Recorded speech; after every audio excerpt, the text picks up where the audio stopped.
Кыргызстанда дагы 41 кишиден коронавирус аныкталганын Саламаттыкты сактоо министринин орун басары Мадемен Каратаев брифинг учурунда билдирди. Ушуну менен вирус аныкталган адамдардын жалпы саны 339 болду. Бишкек шаарында 12, Чүй областында 3, Ош областында 18, Ош шаарында 6, Нарын областында 2 учур катталды. 22си аял, 19у эркек киши. Жаңы учурлардын арасында 12 медицина кызматкери бар. Бир сутканын ичинде 5 киши айыгып сакайгандардын жалпы саны 44 кишини түздү, деди министрдин орун басары. Ушул тапта стационарда 290 киши жатат, 9 киши реанимацияда, 5өөнүн абалы оор. Буга чейин 5 киши каза болгону айтылган. Адам спирт ичимдиктерин ичкенден кийин ага коронавирус бат жугушу мүмкүн. Алкогол клеткаларды жабыркатып вирустун организмге тез кирип кетишине шарт түзөт. Бул тууралуу Россиянын Саламаттыкты сактоо министрлигинин башкы наркологу Евгений Бюрун билдиргенин Стоп коронавирус сайты жазды.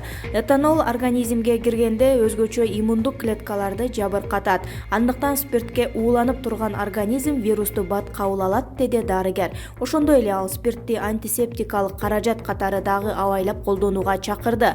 Наркологдун айтымында, курамында спирти бар каражаттарды көп колдонгондо ал терини кургатат да кол кеселип туурулуп кетет. Демек жараты бар териге вирус кирип кетиши мүмкүн. Депутаттардын жоругу жана жоопкерчилиги. Парламенттин депутаттары өлкөдөгү өзгөчө абалдын шартында себепсиз иштен калышты. Баш мыйзамга ылайык президент менен бирдей мамлекеттик бийликтин жоопкерчилигин алган жогорку кеңеш өзгөчө абалда иштебей карантинде отурат. Парламенттин басма сөз кызматы жогорку кеңеш зарылдыкка жараша чогула турганын билдирди. Ошол эле кезде айрым депутаттар ат минип жүргөнүн же үйүндө эс алып жаткан учурун сүрөткө тартып, интернетте эстафета ойногону коомчулук сынына кабылды. Парламент демилгени тарттырып жиберди. Баш мыйзамдын 3 беренесинде элдик бийликтин үстөмдүгүн бүткүл эл тарабынан шайланган жогорку кеңеш менен президент камсыз кыла турганы көрсөтүлгөн. Ошондой эле анын 70-беренесинде парламент мыйзам чыгаруучу жана көзөмөлдөөчү милдеттерин ишке ашыруучу өкүлчүлүктүү жогорку орган экени так жазылган. Экс-депутат Бактыбек Калмаматов азыр парламенттин туруктуу иштебей жатканын жоопкерсиздик жана депутаттардын демилгени тарттырып жибергени деп баалады.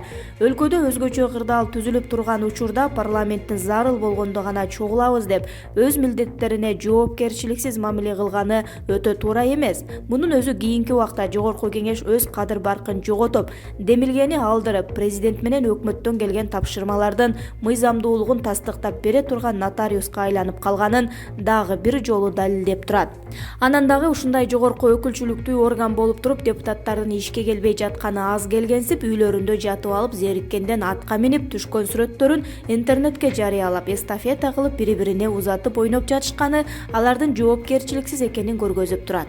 Эки ача жооптор. Жогорку кеңештин депутаты Курманкул Зулушев регламент боюнча депутаттарга ар бир 3-айдын акыркы жумасында шайлоочулар менен жолугушууга убакыт каралганын айтууда. Анын пикиринде азыр парламенттин туруктуу иштебегени карантин учурунда катардагы кызматкерлердин коопсуздугуна байланыштуу. Башында парламент кезексиз жыйынга чогулуп, өзгөчө абалды карап кабыл алып берди, дейт ал. Андан кийинки жумада кандай зарыл мыйзамдар керек болсо, ошолордун бардыгын карады. Жогорку кеңеш иштебей жаткан жок. Тиешелүү комитеттер иштеп, материалдарды даярдап жатышат. Зарылчылык болгондо ыкчам түрдө чогула алабыз. Биз улам жолугуша бербей, аппаратта иштеген кызматкерлердин коопсуздугун ойлошубуз керек. Ошого шарт түзүп, карантиндин эрежелерине баш ийишибиз зарыл. Парламенттин басма сөз кызматынын жетекчиси Ибраим Нуракун уулу болсо, учурда аппарат менен иш башкармалыгы иштеп жатканын айтып, депутаттар зарылдыкка жараша чогуларын билдирди.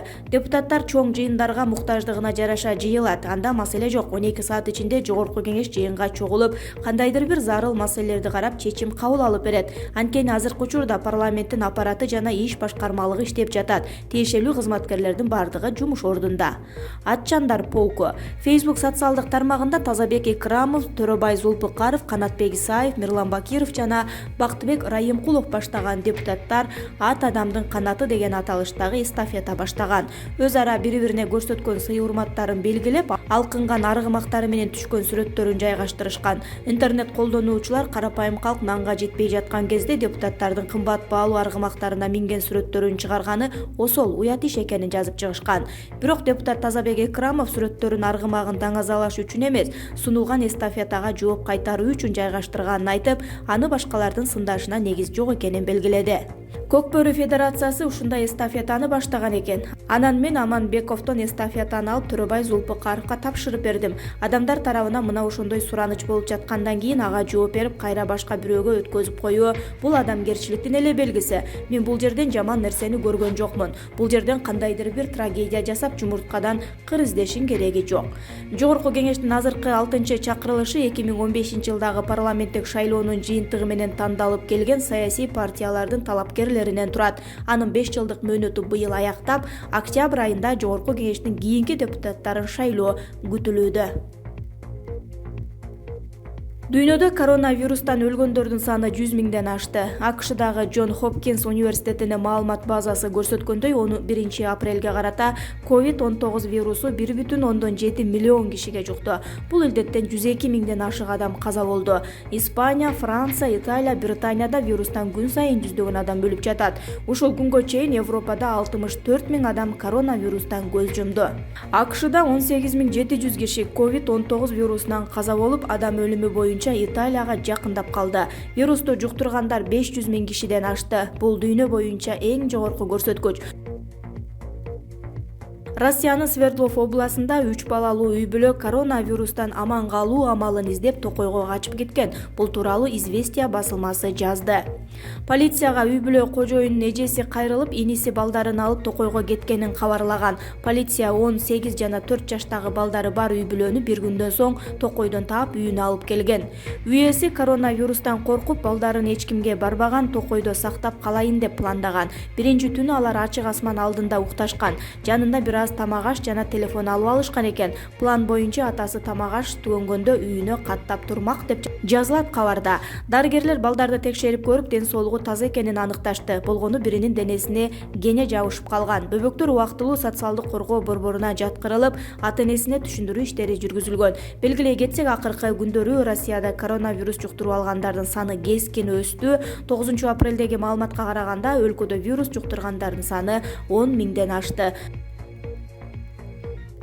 Коронавирус менен каза болду дегенди кантип аныктап жатасыздар деген суроого Саламаттыкты сактоо министринин орун басары Мадамин Каратаев төмөнкүчө жооп берди. Биз ал жерде анализ такталгандан кийин диагноз коюп жатабыз. Ал эми адам каза болгондон кийин ага экспертиза жүргүзүлүп, анан аныкталууда. Мындан улам коронавирустан улам каза болду деп жазганыбыз туура болот, деди ал. Кыргызстанда стационардык жайларда коронавирус жуктурган 290 киши жатат. Алардын арасында 9 кишиден абалы оор, 5-өө жандандыруу бөлүмүндө. Бул тууралуу брифинг учурунда Саламаттык сактоо министринин орун басары Мадемин Каратаев билдирди.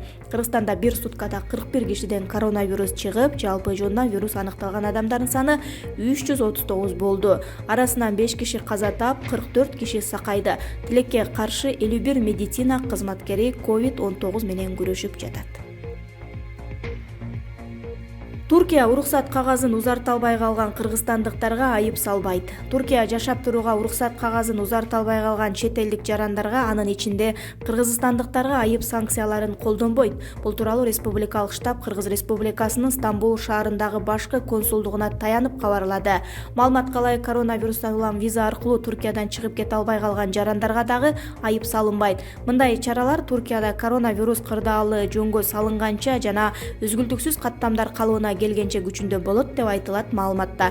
Эске салсак, Туркияда коронавируска кабылгандардын саны 42 миңден ашып, 908 адам көз жумган. Бул мамлекетте коронавирус жуктурган кыргызстандык жок.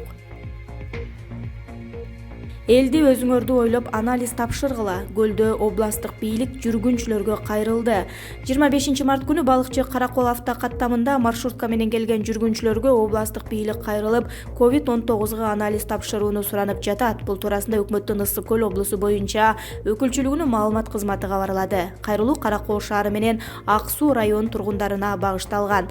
25 март күнү саат 0:30 чамасында балыкчы шаары менен Сары Камыш айылынын чегинен Каракол шаарына сапар тартып, саат 4:30 чамасында Караколго келген кара түстөгү 09 KG 411 AAV номерлүү Mercedes-Benz маршруткасынын жүргүнчүлөрүнө кайрылабыз.